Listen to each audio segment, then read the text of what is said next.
Hello, so I'm Adam, and this is Buttercup. She is a cow that lives on a farm sanctuary in Southern California, but before she was there, she came from a place of a lot of abuse and neglect. She was actually rescued when she was 8 months pregnant, but due to the starvation and dehydration she had suffered while she was in this bad place, the calf that she bore actually had very undeveloped lungs and unfortunately passed away. But once Buttercup got to the sanctuary, she kind of became an adopted mom to all the other calves at the sanctuary, and today she's a very kind and loving animal. Now I just want you to think about Buttercup for now for a second, but I'm going to move on for a second. So I want to shift gears and talk about what I'm going to talk about, which is the nutritional crisis that we're having right now in America, which is very severe. I'm sure most of you have heard the offside statistic that about 2/3 of people in America are overweight, and it costs us $200 billion annually in expenses in healthcare. The problem is that this issue is especially pertinent for minority populations. As you can see from this graph here, obesity afflicts these populations more so than the general population, and this is especially true for children, where the obesity rate in underprivileged children is actually 10 percentage points higher than the general population. Now, one thing that exacerbates this is the presence of food deserts, which are areas where low-income families don't have proper access to food and nutritious food, and many of these low-income families happen to be underrepresented minorities. You can see from this graph here that there are a ton of families in America who have not just the desire to eat healthier food, but the time and access to it. So now we have to talk about how we're going to solve this issue. So a lot of different groups have come up with ways to kind of solve this problem and good starts in getting nutritional food into these communities. But before I talk about that, I just want to address what I think is kind of misperceptions in our country about nutrition. And one example I like to use is the Milk Life campaign, which is basically an offshoot of the Got Milk campaign that most of us grew up with. I know I did. It basically says that it's very important and it's a high priority for us to get as many children, especially low-income children, access to fresh milk as possible.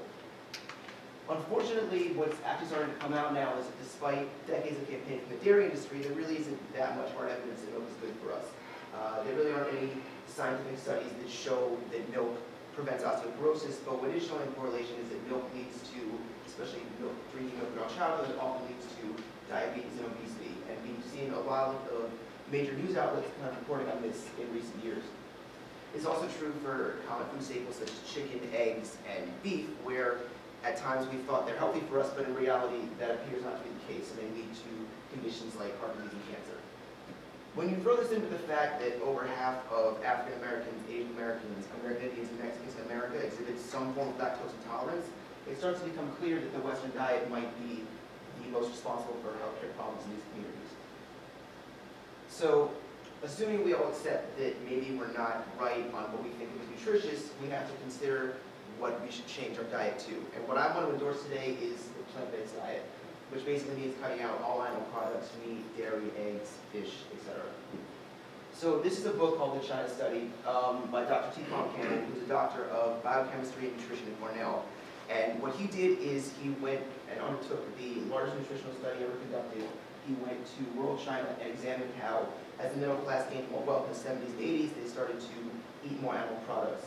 And what he found was that in 26 different counties in rural China, in every single one there was a correlation between increase in meat and dairy consumption and an increase in diseases such as heart disease and diabetes. And actually further research from him and his colleagues, which is portrayed in a documentary called Forks Over Knives, which I recommend you watch the documentary. Basically what they found is that in a lot of patients, switching to a plant-based diet can not only prevent heart disease and diabetes, but can actually reverse it, which is fascinating. So the first thing I want to say is a lot of people have addressed concerns that a vegan diet isn't necessarily affordable for low-income families, and I just would like to say that I come from a place of privilege in that that's not necessarily something I have to deal with on a daily basis, and I also recognize that. But that being said, it is very possible to be plant-based on a budget. Actually, studies have shown that per gram of protein sources such as chickpeas, beans, and lentils are less expensive than staples like chicken and ground beef. That being said, I am going to address in the rest of my talk ways that we can make this kind of food more affordable. So essentially now we're at this point where if we all for a second accept that a plant-based diet is definitely healthier than the diet of most low-income families, and we also accept that it's something that we need to do and get this kind of food in these communities. The next question becomes, well, how do we first of all educate these people on why making the switch is beneficial, and we also need to get them the food that they need so they can eat healthily and have a plant-based diet. And that, I think, is what makes the vegan plan different than any other solution that has been proposed, because it's not just a public health issue, and we get a lot of different people behind it for different reasons.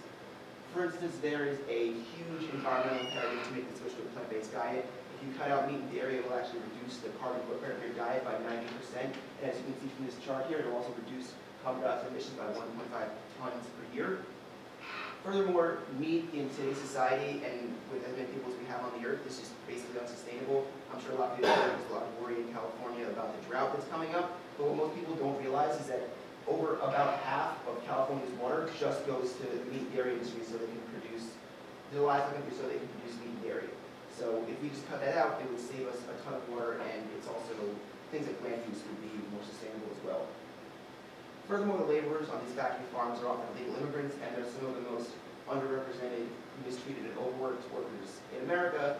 And finally, we go back to Buttercup, because for every steak and glass of milk that's consumed, there's a cow like Buttercup who is tortured and abused on a factory farm. So now we look at this, and it seems like we have a lot of problems to address, but if you think about it, you realize that this is actually a good thing, because I think the plant-based diet is the closest thing we have to a silver bullet in America in terms of solving a lot of issues. Because what we can do is we can take doctors, environmentalists, sustainability experts, minority watchdogs, and human rights groups, and have them all work together on just making this one lifestyle change instead of having all these different groups working towards different goals. I mean, I know I'm a very passionate animal rights activist. I work for PETA. I'm a vegan. My family has 4 rescue dogs. But I'm also pre-med because I recognize that there is a major public health imperative on the vegan diet, and I'm very excited to be pre-med and educate my patients on this diet, and also see them improve over time. But basically, my general point is that I really think everyone can find some reason to get behind this diet, and if we all work together, it becomes a much more feasible goal. So the last question we have to address is, assuming we think a plant-based diet is healthier, it's worth doing, and assuming that everyone works together, and we have a lot of nonprofits working towards the same goal, how do we get this kind of food into not only just all communities in America, but specifically minority communities and low-income communities, and how do we make it a realistic possibility? And that's where there's yet another perk of veganism that comes in. So this diet is growing very fast in America. We currently have 6 million vegetarians in this country and 1.5 million vegans, and that number is growing steadily. And as this number grows, the private sector is starting to take a lot of interest in this emerging market, as the private sector usually do.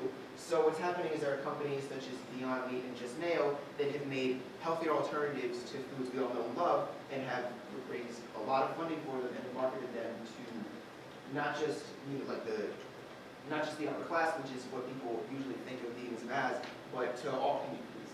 So this picture here is of Baruch Ben-Yehuda. He is a restaurateur in DC who has basically bought into the idea of veganism as the solution to a lot of the problems in this country.